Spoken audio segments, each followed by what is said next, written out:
I still remember the smell of burnt toast that morning. The way it clung to the air in our cramped kitchen like an unwanted guest. It was the summer I turned 22. Fresh out of college. My hands still raw from shaking so many hands at graduation. I sat at the table, my diploma propped up against a vase of wilting daisies, waiting for Mom and Dad to say anything about my future. Instead, they were talking about Claire. Always Claire. My older sister. The golden child. The one who'd been accepted into med school the year before. We're so proud of her, Mom said, her voice syrupy with adoration, as she slid a plate of eggs toward me. She's going to save lives. Dad nodded, his eyes gleaming like he could already see her in a white coat, stethoscope draped around her neck. I pushed my eggs around, the fork scraping against the plate, and asked, "What about me?" The question hung there, heavy, unanswered. Mom's smile faltered, just for a second, before she said, "You'll figure it out, Emily. You always do." That was the first crack in the foundation of our family, though I didn't know it then. I spent my life in Claire's shadow, her achievements a towering monument I could never climb. She was the one who got the piano lessons, the private tutors, the summer camps. I got hand-me-downs and try harder next time. But I'd worked my way through college, double majoring in business and computer science, pulling all-nighters to keep my scholarship. I graduated with honors, no debt, and a job offer from a tech startup in Boston. I thought that would be enough to make them see me. It wasn't. That same morning, over the burnt toast and cold coffee, Dad announced they'd taken out a second mortgage to pay off Claire's med school loans. "It's an investment in her future," he said, as if my future was a thrift store bargain they could afford to skip. I left for Boston the next week, my car packed with everything I owned, my heart a tangled knot of resentment and determination.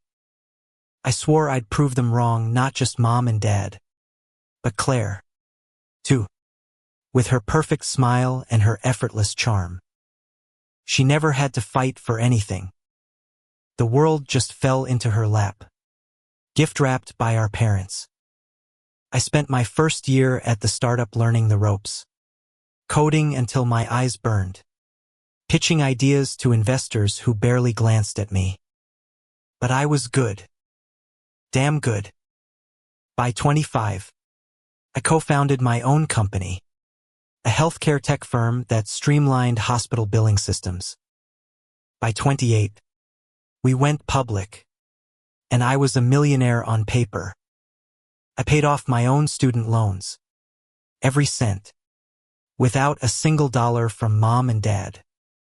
They called to congratulate me, their voices tinny over the phone. But the conversation always circled back to Claire. "She's doing her residency now," Mom said. "So brilliant. So dedicated." I hung up before I could say something I'd regret. The idea came to me at 30, during a sleepless night in my sleek Boston apartment. I was staring at the city skyline, the lights blurring through the rain-streaked glass, when I realized money wasn't enough. Success wasn't enough. I wanted justice. I wanted them to feel what I'd felt all those years overlooked. Undervalued. Invisible. Claire was working at St. Mary's Hospital in our hometown, a mid-sized facility struggling to stay afloat.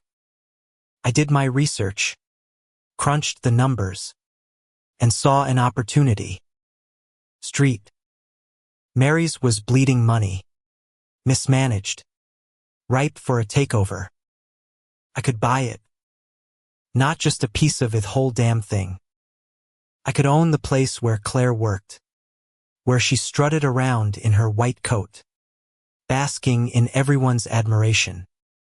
The thought sent a thrill through me, sharp and dangerous, like a blade catching the light. I spent the next 2 years laying the groundwork. My company was thriving, and I used the profits to quietly acquire shares in the hospital's parent corporation. I hired consultants, met with board members, and played the long game. No one knew it was me. Not at first. I used shell companies, kept my name off the paperwork. By the time I was 32, I'd secured a controlling interest. Street. Mary's was mine. I flew back home for the first time in years, my stomach churning as I drove past the familiar streets. The diner where I used to wait tables. The house where I'd grown up. I didn't tell Mom and Dad I was coming. I didn't tell Claire. I wanted the shock. The raw moment when they realized what I'd done. The hospital's board meeting was scheduled for a Friday. I walked into the conference room in a tailored suit, my heels clicking on the polished floor, and watched the color drain from the chairman's face when he saw my name on the ownership documents. Emily Harper, I said, extending my hand, my voice steady despite the storm inside me. I'm the new majority owner. The room went silent, a dozen pairs of eyes staring at me like I was a ghost. I savored it, that moment of power, the weight of their surprise. But it wasn't enough. Not yet. I needed Claire to know. I needed her to feel it. That evening, I drove to the house. Mom opened the door, her face lighting up before confusion set in. Emily, why didn't you tell us you were coming? I stepped inside, the familiar creak of the floorboards under my feet, and saw Claire sitting on the couch, a glass of wine in her hand. She looked older, her face lined with the exhaustion of long shifts, but still beautiful, still the sister I'd envied my whole life. What's this about? She asked, her tone wary. I smiled, slow and deliberate, and said, I bought Street. Mary's. The hospital you work at. It's mine now. The silence that followed was electric. A current of shock and something darker fear. Maybe. Or resentment. Mom's hand flew to her mouth. Dad stood frozen in the doorway. Claire's glass slipped from her fingers, shattering on the floor. I thought that would be the moment I'd feel whole. The moment I'd finally win. But as I looked at their faces, Mom's trembling lips, Dad's furrowed brow, Claire's wide, wounded eyes, I felt something else. Not triumph, but a hollow ache, like I'd carved out a piece of myself to get here. I drove back to my hotel that night, the adrenaline fading, and sat on the edge of the bed, staring at my reflection in the dark window. What had I done? Was this justice? Or was it just revenge dressed up in a prettier name? I didn't sleep. Couldn't. The past was clawing at me, demanding answers I didn't have. The next morning, I woke to a flood of missed calls from Mom. Her voicemails were frantic, pleading for me to come back to the house, to talk, to explain. I deleted them without listening to the end. I wasn't ready to face her. Not yet. Instead, I drove to Street, Mary's, my hospital now, and walked through the sliding glass doors like I owned the place because I did. The lobby smelled of antiseptic and fear, a sterile hum underscoring the chaos of nurses rushing past, patients waiting in plastic chairs, and the distant wail of an ambulance. I headed to the administrative wing, where my new office waited. A corner suite with a view of the parking lot and the gray sky beyond. The previous owner's nameplate was still on the door. I ripped it off with my bare hands, the metal cold against my skin, and tossed it into the trash. I spent the day meeting with department heads, each one eyeing me with a mix of curiosity and suspicion. They knew about the takeover, but they didn't know it yet. I kept my tone professional, my questions sharp. How were budgets allocated? What were the staffing shortages? Why was the ER turnaround time so abysmal? They stammered through their answers, unprepared for someone who'd done her homework. By noon, I'd already identified 3 administrators who were coasting, their reports padded with excuses. I made a mental note to replace them. This wasn't just about Claire. If I was going to run this place, I'd run it right. Claire found me in the cafeteria at lunch. Her scrubs wrinkled, her hair pulled back in a messy bun. She slid into the chair across from me without asking, her eyes blazing. "What the hell, Emily?" she said, her voice low but shaking. "You buy the hospital I work at and don't even tell me. What is this? Some kind of power trip?" I took a sip of my coffee, letting the silence stretch, letting her squirm. "It's business," I said finally, my voice cool. "You wouldn't understand. You've never had to pay for anything yourself." Her face flushed, and for a moment, I thought she might cry. Instead, she leaned forward, her hands gripping the table. "You think you're better than me because you made money. You think this makes you whole." Her words hit harder than I expected, like a punch I didn't see coming. I wanted to scream at her, to spill every grievance I'd carried since we were kids, how she'd always been the favorite, how I'd had to claw my way up while she sailed through life on Mom and Dad's dime. But I didn't. I just stared at her, my jaw tight, and said, "I'm here to fix this place. If you can't handle that, maybe you should find another hospital." She laughed, a bitter, jagged sound, and stood up. "You're not fixing anything, Emily. You're just breaking us." She walked away, her shoulders stiff, and I sat there, the coffee turning cold in my hands, wondering if she was right. That night, I went back to the house.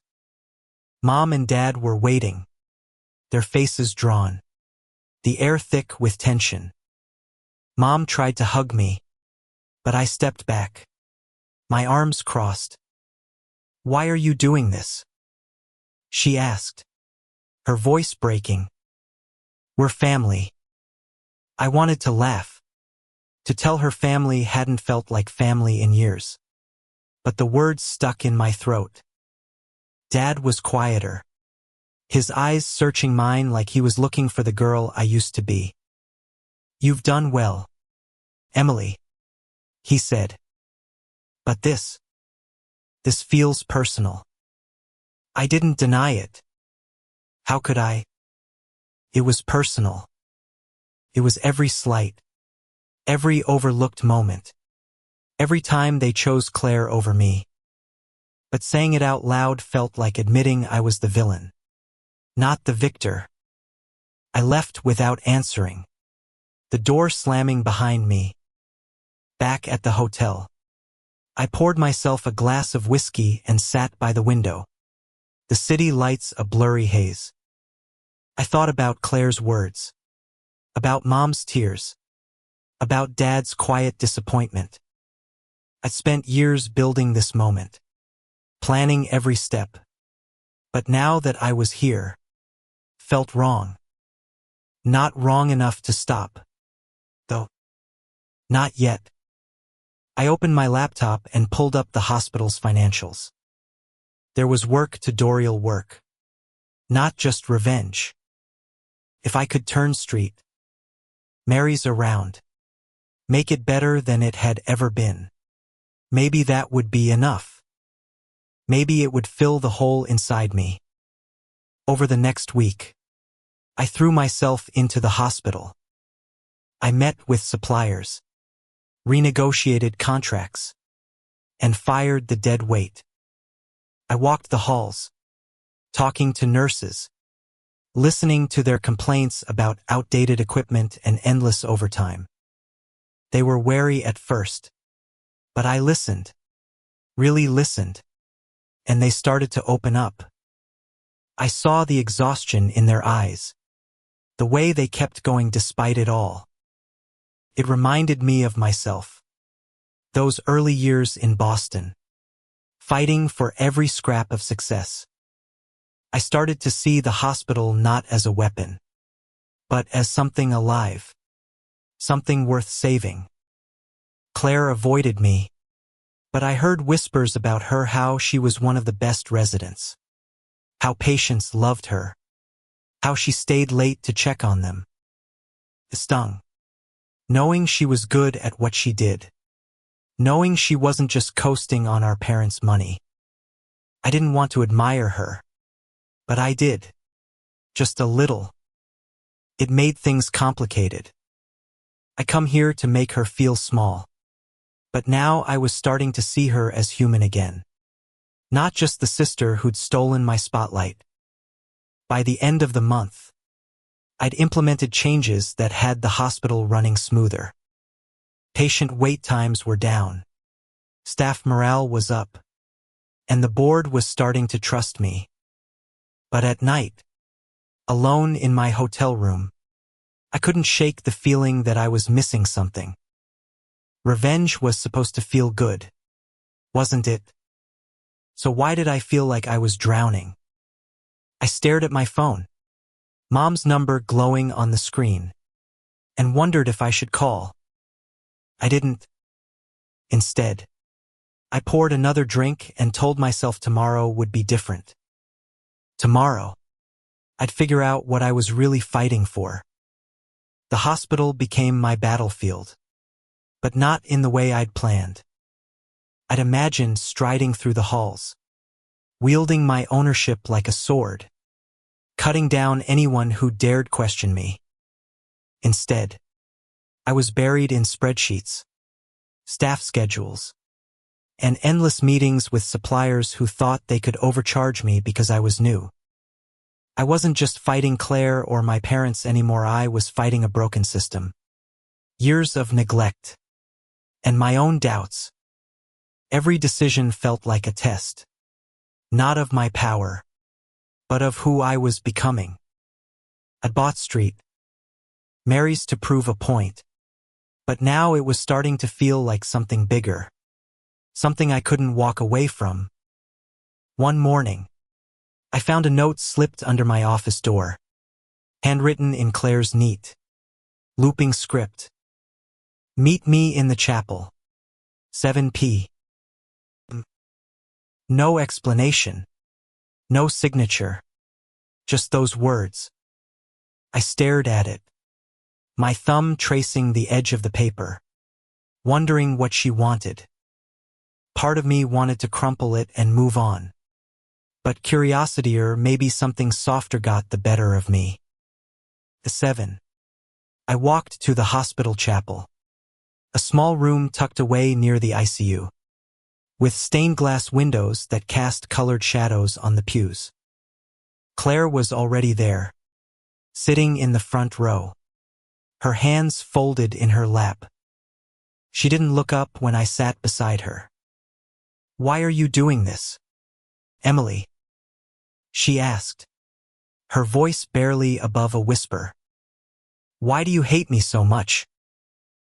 I opened my mouth to deny it, to say it wasn't hate, but the lie wouldn't come. Instead, I said, "You don't get it. Do you? You've always had everything handed to you. I had to fight for every single thing I have. She turned to me then, her eyes red-rimmed, and I realized she'd been crying. You think I don't know that? She said. You think I don't see how Mom and Dad treated you? I tried to tell them it wasn't fair, but they wouldn't listen. They thought you were strong enough to handle it. Her words were a knife, twisting in my chest. I wanted to believe she was lying, but the rawness in her voice, the way her hands trembled, told me she wasn't. We sat in silence for a long time, the chapel's quiet pressing against us. Finally, I said, I bought the hospital to make you feel what I felt, to make all of you see me. Claire's laugh was soft, bitter. We see you, Emily. We've always seen you. You're the one who left. I wanted to argue, to throw her words back at her, but the truth in them stung. I'd left, not just physically, but emotionally, building walls so high no one could reach me. I stood up, my throat tight, and walked out without another word. The chapel door clicked shut behind me, and I felt like I'd left something behind, something I wasn't ready to name. Back in my office, I threw myself into work, trying to drown out the echo of Claire's voice. I approved a new budget for the ER, ordered state-of-the-art imaging equipment, and met with a team of nurses to discuss their concerns. They were hesitant at first, but when I promised to address their overtime issues, they started to trust me. One of them, a woman named Maria with tired eyes and a warm smile, told me about a patient who'd been in the ICU for weeks. A young boy with leukemia. Dr. Harper, your sister's been with him every day. Maria said. She's the only one who can get him to smile. I nodded, my chest tightening, and changed the subject. I didn't want to hear about Claire's goodness. Not yet. That night, I went back to the house. Mom was in the kitchen, chopping vegetables, her movements mechanical. Dad was in the living room, watching the news, his glasses perched on his nose. They both looked up when I walked in, their faces a mix of hope and fear. Can we talk? I asked, my voice quieter than I meant it to be. Mom set down her knife, and Dad muted the TV. We sat at the table, the same one where I'd eaten burnt toast all those years ago. And I told them everything. The hurt, the anger, the years of feeling invisible. Mom cried, her hands covering her face. Dad reached for my hand, but I pulled away. We didn't know, he said. We thought you were okay. I wanted to scream that I wasn't, that I'd never been, but instead I just nodded and left. The next day, I walked the hospital halls, watching the staff, the patients, the families. I saw Claire in the ICU, sitting by the boy Maria had mentioned, reading him a book. She didn't see me, and I didn't let her. I stood in the doorway, hidden by the bustle of nurses, and watched her laugh, her face soft and unguarded. It was the first time in years I'd seen her like that, not as my rival, but as my sister. The sight cracked something open in me, something I'd kept locked away for too long. I went back to my office and pulled up the hospital's financials again. But my mind wasn't on the numbers. It was on Claire, on Mom and Dad, on the family I'd pushed away in my quest for justice. I started making changes, not just for the hospital, But for myself, I approved funding for a new pediatric wing, named it after the boy in the ICU. I met with Claire's department head, asked how we could support the residents better. I didn't tell her, but I wanted her to see I was trying, that I wasn't just here to hurt her. The hospital was starting to feel like more than a weapon. It was a chance to build something, to be someone better than the woman who'd walked in here a month ago, burning with rage. But every step forward felt like walking on glass, sharp and precarious. I didn't know if I could fix what I'd broken, or if I even wanted to. All I knew was that I couldn't stop now. The hospital was changing, and so was I, though I didn't want to admit it. The rage that had fueled me for years was still there, smoldering, but it was starting to feel like a weight I didn't want to carry anymore. I spent my days buried in work, streamlining operations, cutting costs without sacrificing care, and listening to the staff.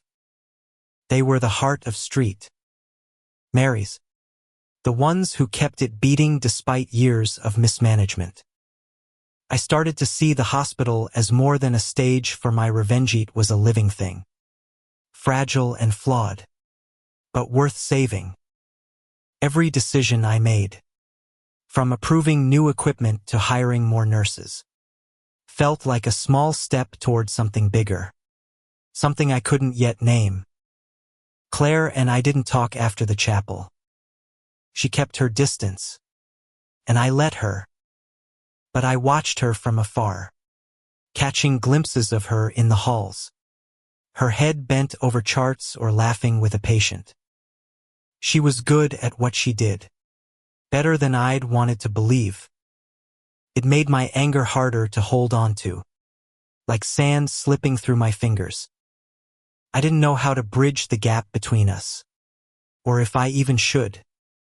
Instead, I focused on the hospital, pouring my energy into fixing what was broken.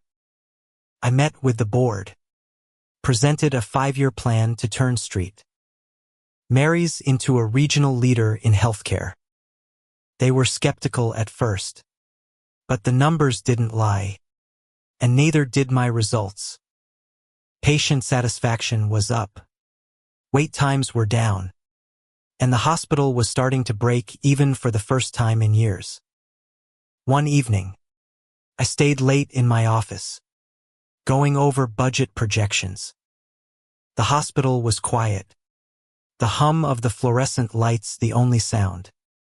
There was a knock at the door, and I looked up to see Maria, the nurse from the cafeteria, holding a cup of coffee. "Thought you might need this," she said, setting it on my desk. I thanked her, surprised by the gesture. She lingered, her hands in her pockets, and said, "You're doing good things here, Ms. Harper. People are starting to notice." I nodded, unsure how to respond. Praise felt foreign, like a language I'd forgotten how to speak. After she left, I sipped the coffee, its warmth seeping into my hands, and felt a flicker of something like hope. That hope was tested the next day when Mom called. I answered this time, bracing myself. Her voice was soft, hesitant, like she was afraid I'd hang up. "Can you come to dinner tomorrow?" she asked. "Just you, me, and Dad?" "No, Claire." I almost said no, but something in her tone, desperation, maybe made me agree. The next evening, I drove to the house, my stomach twisting with nerves. Mom had cooked lasagna, my favorite, and the table was set with the good plates, the ones we only used for holidays. Dad poured me a glass of wine, his hands shaking slightly. We ate in silence at first, the clink of forks against plates deafening. Finally, Mom spoke. "We're sorry, Emily," she said, her eyes glistening. "We didn't realize how much we hurt you." I stared at my plate, the lasagna untouched, and felt the old anger flare. "You didn't realize," I said, my voice sharp. "You paid off Claire's loans, took out a second mortgage for her, and left me to fend for myself. How could you not know?" Dad reached for my hand again, and this time I let him. "We thought you were stronger," he said. "We thought you didn't need us." The words were a slap, not because they were cruel, but because they were true.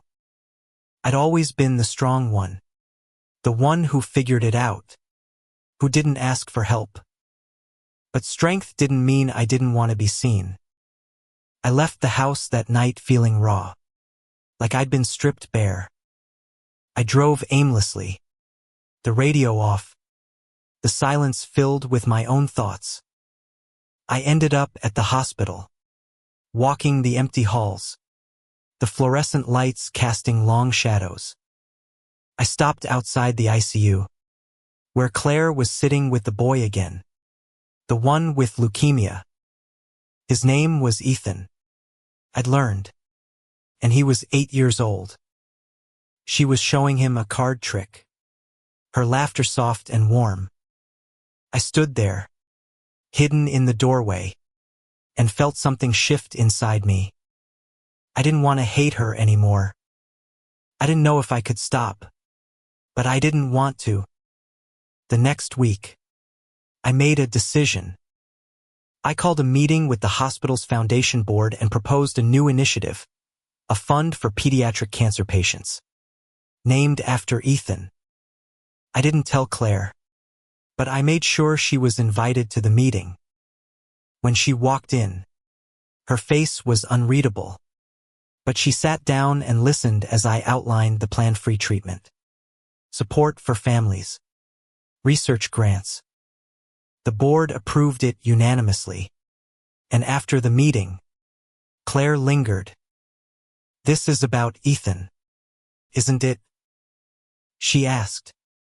I nodded, my throat tight. "You're good with him," I said. "I saw you." She looked at me, her eyes searching mine, and for the first time in years, I didn't look away. We didn't hug or cry or make any grand gestures. We just stood there, two sisters who'd spent too long fighting battles neither of us fully understood. "I'm trying, Claire," I said finally. "I don't know if it's enough, but I'm trying." She nodded, her lips pressed together, and said, "Me too." It wasn't forgiveness. Not yet. But it was a start.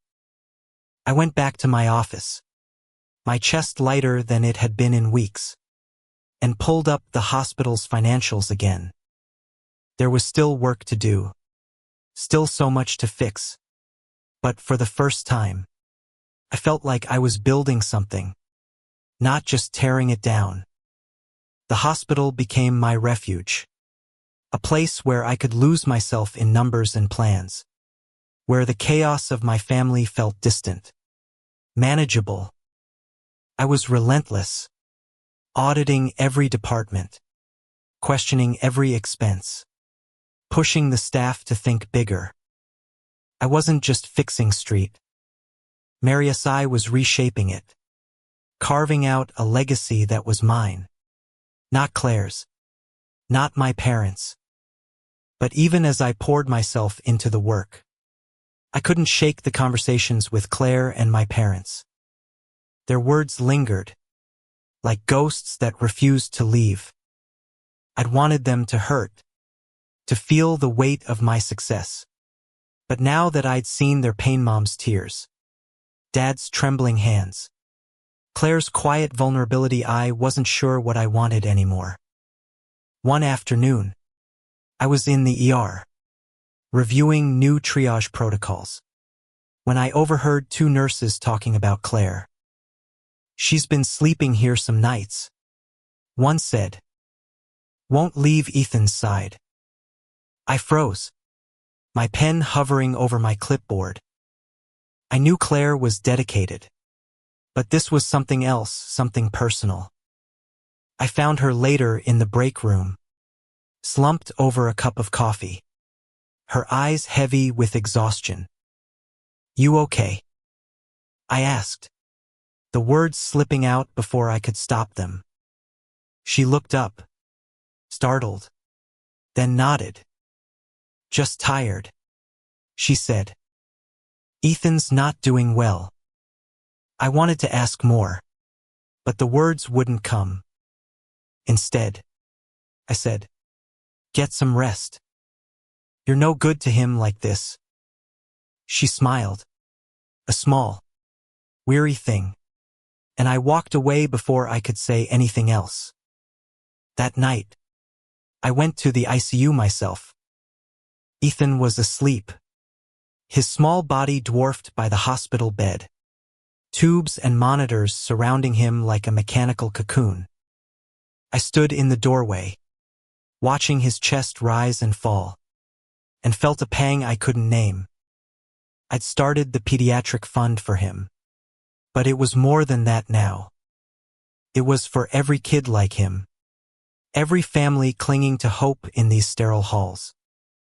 I went back to my office and worked until dawn, drafting a proposal to expand the fund, to partner with local charities, to make sure no child was turned away. It wasn't about Claire anymore, or even about me. It was about something bigger. The next day, I called Mom. I hadn't planned to, but my fingers dialed her number almost on their own. "Can we try again?" I asked when she answered. "Dinner. Just us." She agreed, her voice thick with relief.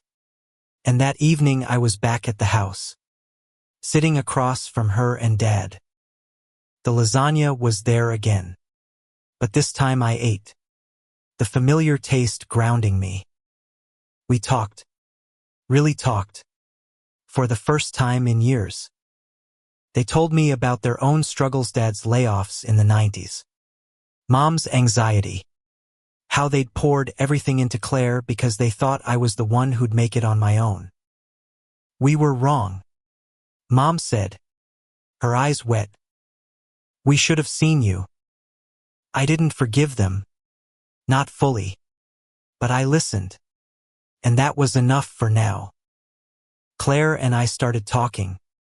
Two not long conversations, but small moments, like passing ships acknowledging each other in the dark.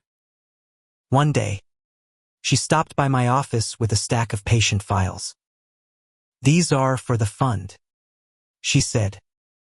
"Kids who need help." I took the files, our fingers brushing, and felt a spark of something like trust. We worked together that afternoon, sorting through cases, prioritizing the neediest. It was awkward at first, but as the hours passed, we found a rhythm, a quiet understanding. "You're good at this," she said as we finished.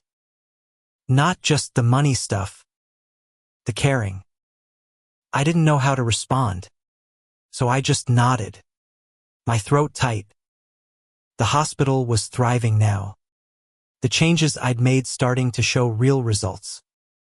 The ER was running smoothly, the new pediatric wing was under construction, and the staff was starting to feel like a team, not just a collection of tired bodies. I walked the halls with a sense of purpose I hadn't felt in years, maybe ever. But there were still moments when the old anger flared, when I'd see Claire laughing with a colleague or hear Mom and Dad praise her, and I'd feel that familiar sting. I didn't act on it, though. I was learning to let it pass, to focus on what I was building instead of what I'd lost. One evening, I was leaving the hospital when I saw Ethan's parents in the lobby, their faces drawn with worry. I stopped, introduced myself, and asked about their son. They told me about his latest test results, how Claire had been there through every step, how she'd fought for him when the insurance company pushed back. "She's a godsend," his mother said, her voice breaking. I nodded, my chest tight, and promised to do everything I could to help. That night, I called Claire. "I heard about Ethan," I said. "You're doing good work." There was a pause. Then she said, "So are you." It was the closest we'd come to reconciliation, and it felt fragile, like a thread that could snap if we pulled too hard.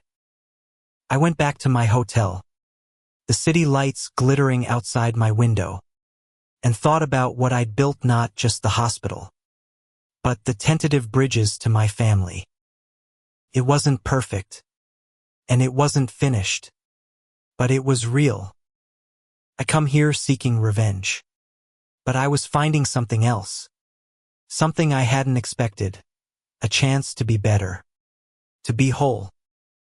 I didn't know if I was ready to forgive, or if they deserved it, but I was starting to see a path forward, one step at a time. The hospital was no longer just a means to an end. It was my proving ground, a place where I could rewrite the story I told myself for years, that I was the overlooked sister, the one who didn't matter. Every day, I walked through those halls and saw the impact of my decisions: shorter wait times, happier staff, patients who felt cared for.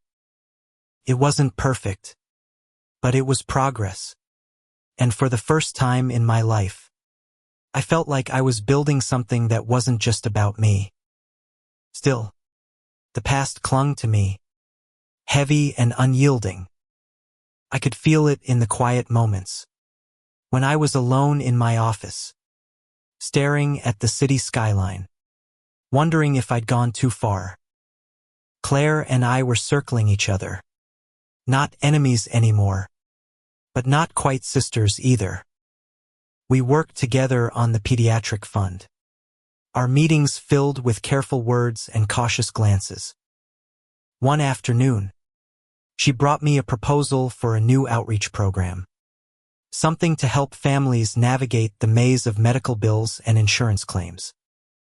"This could make a difference," she said, sliding the papers across my desk. I read through it, impressed despite myself. It was smart, practical, compassionate, everything I hadn't wanted to admit she was capable of. "Let's do it," I said, and her face lit up, a flicker of the girl I remembered from childhood, before the world split us apart. That evening, I went to the ICU to see Ethan. He was awake, his eyes bright despite the tubes and machines. Claire was there, showing him a drawing he'd made, a colorful scribble of a superhero. "This is you," she told him, pointing to the figure in the cape. He giggled, and the sound hit me like a wave, raw and pure. I stepped back, not wanting to intrude, but Claire saw me and waved me over. "Ethan, this is my sister, Emily," she said. "She's helping make the hospital better." He looked at me, his smile wide, and said, "You're Claire's sister. That's cool." I laughed, surprised by how much his words meant, and felt something loosen inside me, like a knot finally coming undone. I started visiting Ethan regularly, bringing him books or small toys, sitting with him when Claire was on shift. His parents were grateful, their exhaustion mirrored in my own late nights at the hospital. One day, his mother, Lisa, pulled me aside. "You and Claire," she said, her voice soft. "You're different, but you're both fighters. Ethan's lucky to have you." I didn't know how to respond, so I just nodded, my throat tight. Later, I found Claire in the break room and told her what Lisa had said. She looked at me, her eyes searching, and said, "We're a team, aren't we?" It wasn't a question. Not really. And I didn't answer. But I felt it. The shift between us. The possibility of something new. Mom and Dad were trying. Too. They invited me to dinner every week now. And I went. Though it was still hard. We talked about small things, the weather, the hospital, old family stories that didn't hurt as much as they used to. One night, Mom brought out a photo album.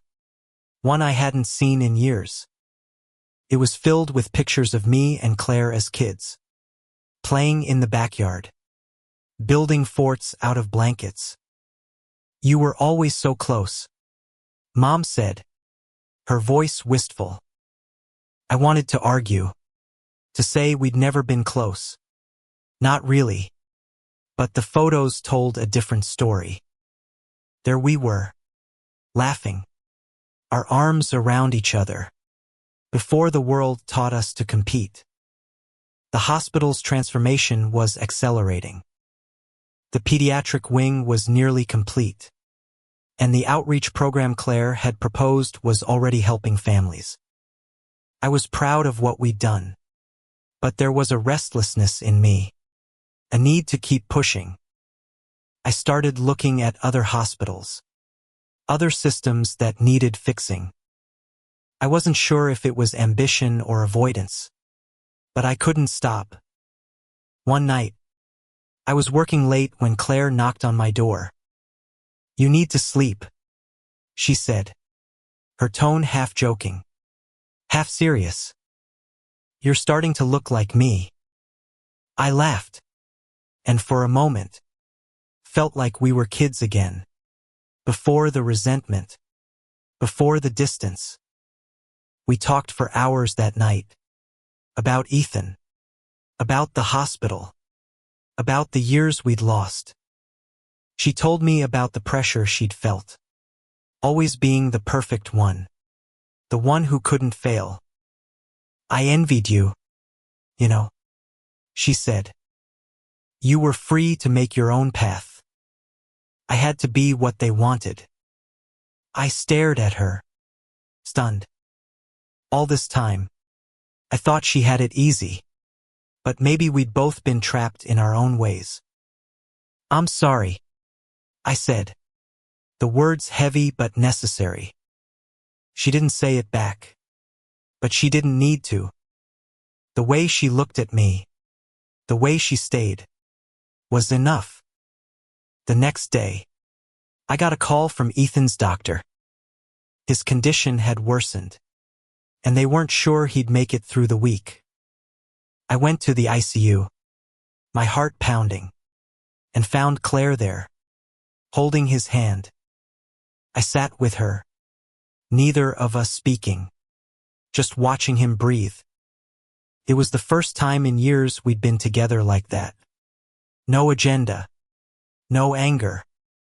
When his parents arrived, we stepped back, giving them space. But Claire reached for my hand, her grip tight. "Thank you," she whispered. I didn't ask what for. I just squeezed her hand back. And for the first time, I felt like we were sisters again. Not rivals. Not strangers.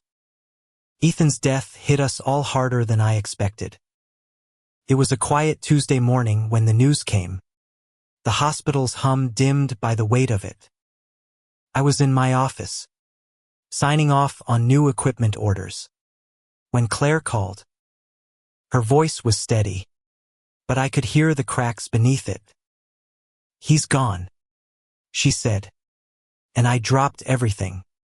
running to the ICU. She was there, standing outside his room, her arms wrapped around herself like she was holding herself together. I didn't think, just pulled her into a hug, and she let me, her body shaking against mine. We stood there for a long time, the hospital moving around us, life and death in constant motion. His parents asked us to speak at the memorial, a small service in the hospital chapel. I wasn't sure I belonged there, but Claire insisted. You cared about him, too, she said. So I stood up in front of the small crowd, nurses, doctors, Ethan's family, and talked about his smile, his courage, how he'd made me want to be better. Claire spoke after me, her voice breaking as she described his laughter, his love for superheroes. When she finished, she reached for my hand, and we stood together, two sisters bound by grief, by something deeper than our old wounds. The pediatric fund became our shared mission after that. We named it Ethan's Hope, and it grew faster than I'd imagined, drawing donations from local businesses, even some of my old tech contacts in Boston. Claire and I worked side by side, planning fundraisers, meeting with families, making sure every cent went to the kids who needed it. It wasn't easy. There were still moments when the past crept in, when I'd feel a flicker of resentment or she'd snap at me over some small thing. But we kept going, learning to navigate each other, to trust again. Mom and Dad started coming to the hospital, not just to see Claire, but to see me, too. They'd bring coffee, sit in my office, ask about my plans. One day, Dad brought a box of old letters I'd written as a kid, dreams I'd scribbled about changing the world. You're doing it, he said, his voice thick. We're so proud. I wanted to brush it off, to say it was too late, but I didn't. Instead, I hugged him, and Mom joined in, and for the first time in years, I felt like their daughter, not just the one who got away. The hospital was thriving now, a beacon of what was possible when people cared enough to fight for it. The pediatric wing opened, a bright, colorful space filled with murals of superheroes, inspired by Ethan. Claire and I cut the ribbon together, cameras flashing, the staff cheering. I looked at her, her smile wide and genuine, and felt a warmth I hadn't known I could feel again. We were different, but we were family, and that was enough. One night, after a long day, I went back to the house. Mom had made lasagna again, and we sat around the table, laughing about old times, the good ones. Claire was there, too. Her scrubs swapped for a sweater, her hair loose. We talked about Ethan, about the hospital, about the future. I'm thinking of starting a foundation, I said, the idea spilling out before I could stop it. Not just for Street Mary's, but for hospitals everywhere. To fix what's broken. Claire's eyes lit up. I'm in, she said, and Mom and Dad nodded, their faces glowing with pride. Later, as we washed dishes together, Claire bumped my shoulder, a playful gesture that took me back to our childhood. You're not so bad, you know, she said, her voice teasing but warm. I laughed, flicking water at her, and for a moment, it was just us, two sisters who'd found their way back. I didn't tell her about the nights I'd spent hating her, or the years I'd spent planning my revenge. I didn't need to. She knew. And she was still here. And that was enough. The next morning, I walked into my office and found a photo on my desk, a picture of me and Claire at the ribbon cutting. Our arms around each other, smiling. I didn't know who'd left it, but it didn't matter. I framed it and set it next to my computer. A reminder of what I'd almost lost. And what I'd gained. The hospital was mine. But it wasn't about ownership anymore. It was about purpose. About making a difference. About family. I kept pushing forward.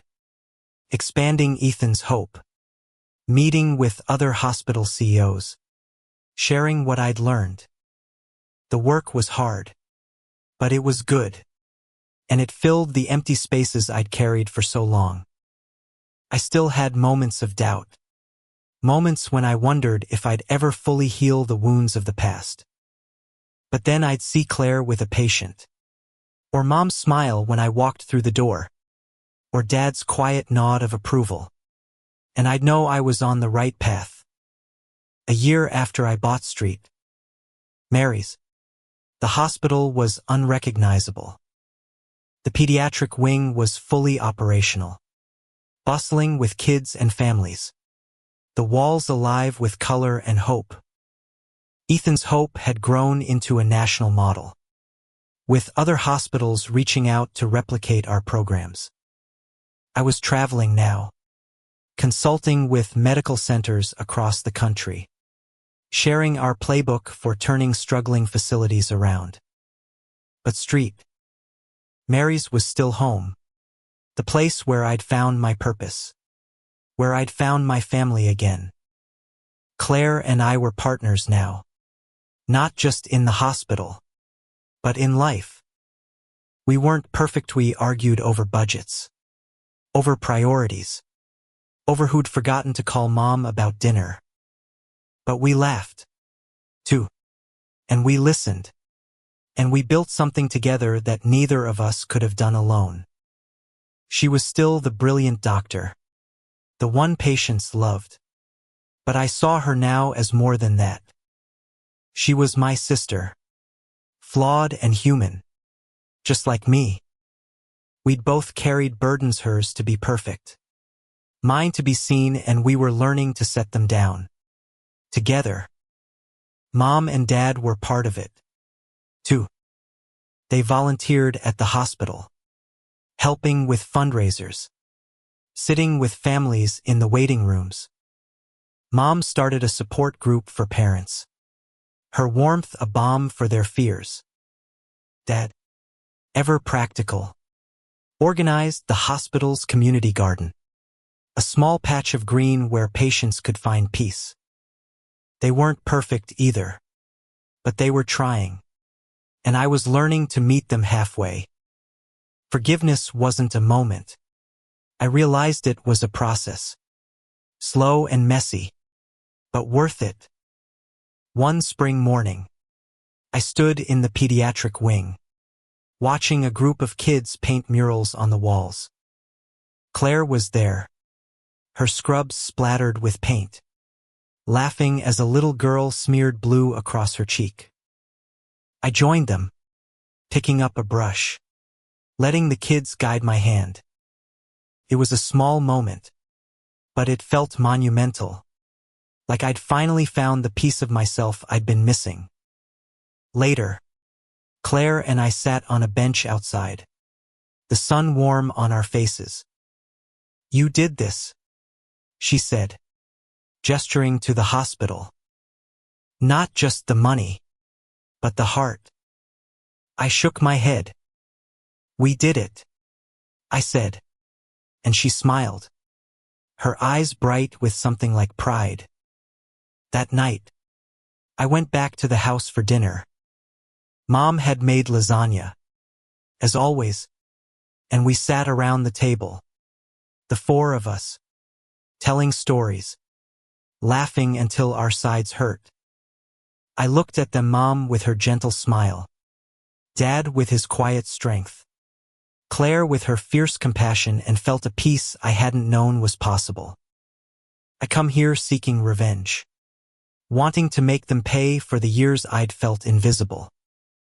But what I'd found was better, a family, flawed but real, and a purpose that was bigger than my pain. I still had moments of anger, moments when the past whispered in my ear, but they were fewer now, drowned out by the life I was building. I paid off my own loans, bought the hospital, and reshaped it into something good. But more than that, I found my way back to the people I loved, and to myself. I didn't need to prove anything anymore. I was enough. As I drove back to my hotel that night, the city lights stretching out before me, I thought about Ethan, about the boy who'd changed everything. His smile was still with me, a reminder of why I'd started this, and why I'd keep going. The hospital was no longer a weapon, but a promise to him, to my family, to myself, to keep fighting, not for revenge, but for redemption, for hope, for a future we could all share.